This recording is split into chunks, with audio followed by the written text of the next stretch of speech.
مسلمان وہ ہے جو اللہ کو مانتا ہے اور مومن وہ ہے جو اللہ کی مانتا ہے۔ تو میرے بھائیوں، مومن کی سب سے بہترین پہچان کیا ہے؟ وہ جب اپنے رب رحمان کے سامنے کھڑا ہو جاتا ہے اور دل اور زبان سے یہ اقرار کرتا ہے، اے اللہ، تو میرا خالق ہے، تو میرا رازق ہے، تو میرا مالک ہے، تو میرا داتا ہے، تو میرا مشکل کشا ہے۔ تیرے خالق، مالک، رازق، مشکل کشا، داتا ہوتے ہوئے مجھے کسی اور داتا اور مشکل کشا، خالق، مالک کی ضرورت نہیں۔ تو نے میری تخلیق کی ہے اور میں صرف تیرے سامنے ہی سجدہ کروں گا اور سجدہ کرتا ہوں، تجھ سے ہی مدد مانگتا ہوں۔ تو میرے بھائیوں، اللہ تعالیٰ کی ذات میں اس کا کوئی شریک نہیں، اس کی صفات میں اس کا کوئی شریک نہیں، اس کی عبادات میں اس کا کوئی شریک نہیں۔ اللہ تعالیٰ نے اپنے قرآن میں واضح فرمایا، ان اللہ ربی و ربکم فاعبدوہ ھذا صراط مستقیم۔ صرف میں ہی تمہارا رب ہوں، صرف تم میری ہی عبادت کرو، یہی سیدھا رستہ ہے۔ دوسری جگہ پہ فرمایا، یا ایھا الناس اعبدوا ربکم الذی خلقکم والذین من قبلکم لعلکم تتقون۔ اے لوگو،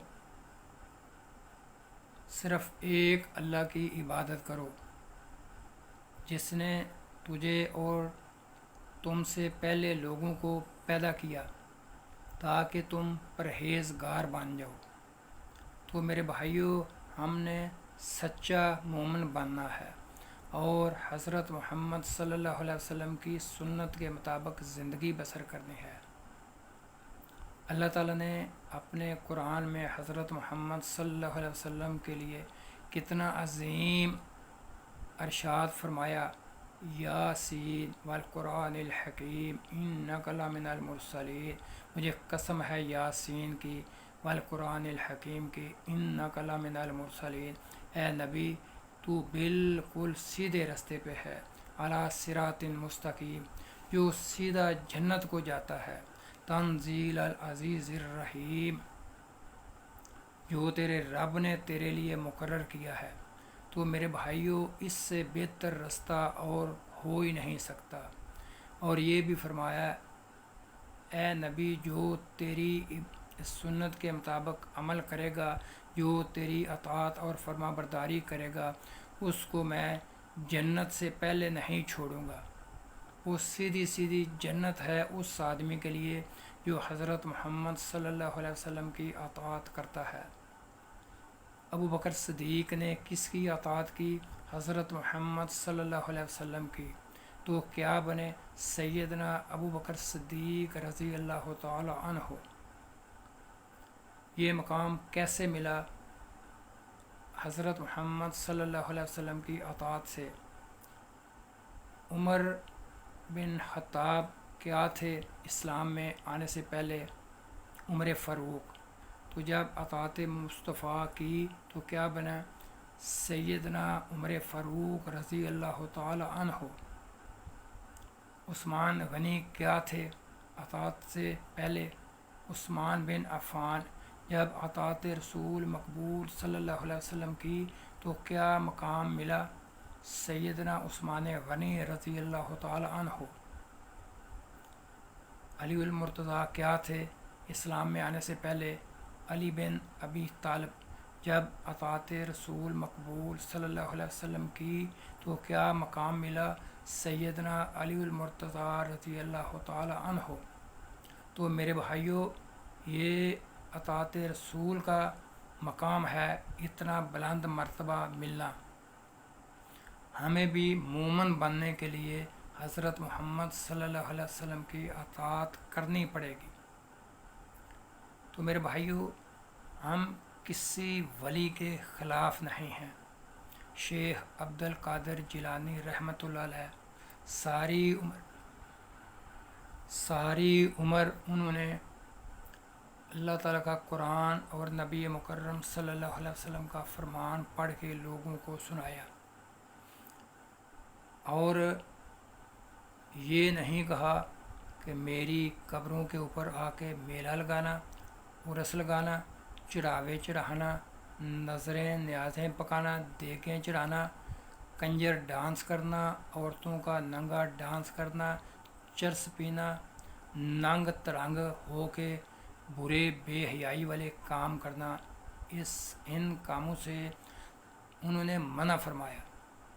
سیدنا علی حجویری اللہ کے سچے ولی تھے، انہوں نے ساری زندگی اللہ کا قرآن، نبی مکرم صلی اللہ علیہ وسلم کا فرمان پڑھ کے لوگوں کو سنایا، اور انہوں نے یہ نہیں کہا کہ میری قبر کے اوپر ڈھول ڈھمکے، کنجر ڈانس، چڑھاوے چڑھانا، دیگیں چڑھانا، عورتیں ننگا ناچ کریں، ان چیزوں سے منع فرمایا۔ تو میرے بھائیوں، ان کا یہ حق ہے کہ ہم ان کے لیے اللہ سے مغفرت کی دعا کریں۔ اللہم اغفر لنا وللمؤمنین والمؤمنات والمسلمین والمسلمات والاحیاء منہم والاموات۔ میرے بھائیوں، یہ اللہ کے ولیوں کا حق ہے، ہم نے الٹ شروع کر دیا ہے، یہ کام مسلمان کا نہیں۔ دوسری چیز، اپنے والدین کی فرمانبرداری کرنا۔ سب سے بہترین سرمایہ والدین کی دعائیں ہیں۔ اللہ تعالیٰ نے اپنے قرآن میں فرمایا، وَقَضَىٰ رَبُّكَ أَلَّا تَعْبُدُوا إِلَّا إِيَّاهُ وَبِالْوَالِدَيْنِ إِحْسَانًا۔ میں نے فیصلہ کر دیا ہے کہ صرف میری عبادت کرو اور اپنے والدین کے ساتھ حسن سلوک کرو، بہتر سے بہتر سلوک کرو، ان کی دعائیں لو، ان کی دعاؤں کو اپنا خزانہ بناؤ۔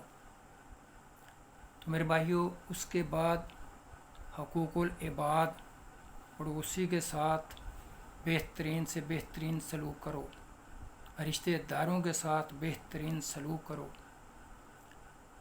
جتنے بھی عزیز و قارب ہیں ان کے ساتھ بہترین سلوک کرو، کسی مسلمان کی غیبت نہ کرو، کسی کا حق نہ دباؤ، کسی مسلمان کے ساتھ جھوٹ نہ بولو، کسی مسلمان کو دھوکہ نہ دو۔ یہ میرے بھائیوں، مومن کی پہچان نہیں کہ کسی کو دھوکہ دے، کسی کے ساتھ جھوٹ بولے، کسی کا نجائز حق مارے۔ اور ہم تو کیا کرتے ہیں، وراثت میں دوسرے بھائی کے حق میں ڈنڈی مار جاتے ہیں، بہنوں کا حق دبا جاتے ہیں۔ بھائی نہیں، اللہ تعالیٰ نے سختی سے منع فرمایا ہے، یہ باپ کی جائیداد میں سے بہنوں کا حق ملنا ہے، اور بھائیوں میں تقسیم میں برابری کرنی ہے۔ اللہ تعالیٰ سخت ناراض ہوتا ہے ان کاموں سے، کسی کا حق مارنے سے۔ تو میرے بھائیوں، سچا مومن بننے کے لیے ہمیں یہ عمل کرنا ضروری ہے ہمارے لیے۔ ہم نے شناختی کارڈ والا، نادرا والا مسلمان نہیں بننا کہ ہمارے نادرا کے شناختی کارڈ کے اوپر مسلمان ہے، ہم کافی، ہم جنت میں چلے جائیں گے۔ اللہ کی جنت اتنی سستی نہیں کہ ہم چھلانگ لگا کے چلے جائیں گے۔ ہمیں اپنے آپ کو پاکیزہ ہونا پڑے گا، اپنے اعمال کو پاکیزہ کرنا پڑے گا، اپنی زبان کو پاکیزہ کرنا پڑے گا۔